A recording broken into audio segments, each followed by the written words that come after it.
Hey, Pastor Steve Waldron. I hope you're having a great day or night in Jesus. Thank you so much for joining us. I have with me today a 1990 United Pentecostal Church Manual and a 2024 United Pentecostal Church Manual. Now, you may not be able to see it from where you're at. We're not able to zoom in, but the 224 is quite a bit larger. And so we're going to look at that today. The 224 has, I think it's 300 and some odd pages, 309 pages. I really like some of the stuff they've just added about church forms. That's super good. And in 1990, it was 136 pages, 136 pages. So we see, what is that? That is 173 pages longer in 34 years. And so if we were to divide 174 by 34, it's, what's that? That's going to be well over 4 pages a year that it has grown. That may be larger print or something, maybe not. I'm not sure about that. And, you know, I know in government, it's always seen as a good thing to cut government, cut bureaucracy, but a certain amount is needed. I know there in 1 Corinthians 12, when it lists, you have apostles in the church, prophets, and, you know, miracles and helps, that seventh down the list is government. You need certain things, and there's certain legal things that you need.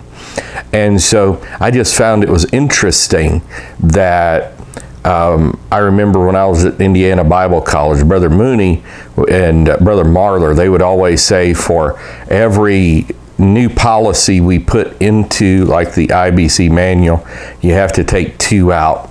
I'm not sure that that worked for us really well. I did hear the president talking about that recently, that they were trying to eliminate 10, if I remember correctly, for every one. Don't quote me on that, but I do think I heard him say that. But somewhere in that neighborhood.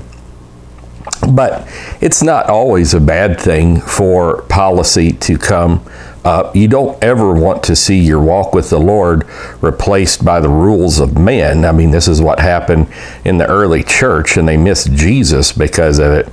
But a certain amount, as the United Pentecostal Church has grown, it's grown quite a bit in those 34 years. I think there's at least, what was it, maybe 3,200 churches back in 90, and it's 4,500, depending on how you count preaching points and daughter works and things like that. So it's grown quite a bit, and I know the finances have grown quite a bit. I don't know what it would be as adjusted to inflation as far as growth, but I do know that it's grown just in, I almost said real terms, that'd be inflationary terms, but in gross terms, quite a bit, maybe almost double, if not double, maybe more so. But I just thought that was an interesting observation. I was just sitting here looking at my wonderful Hamacher Schlemer turning bookshelves, which I've done a review on. They're absolutely fantastic. And so I was doing some research in the 1990 manual, and you know, I just saw them kind of not quite side by side, but almost side by side.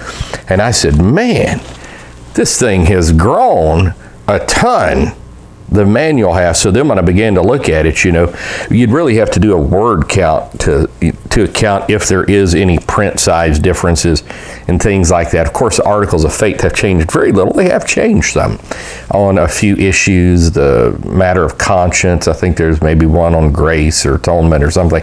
They've changed some, but not a lot. Added some position papers and those type things. I always like to get them in hard copy too. That brings me almost to a whole different subject, the law of unintended consequences. Till whenever it was, 2010-ish, maybe even before that, they would always send you hard copies of the manual and the directory, which has all the churches and all this. They'd send it to you hard copy.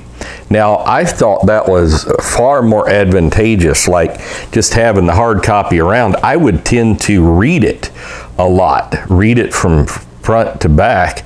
I don't know about every year, but quite a bit.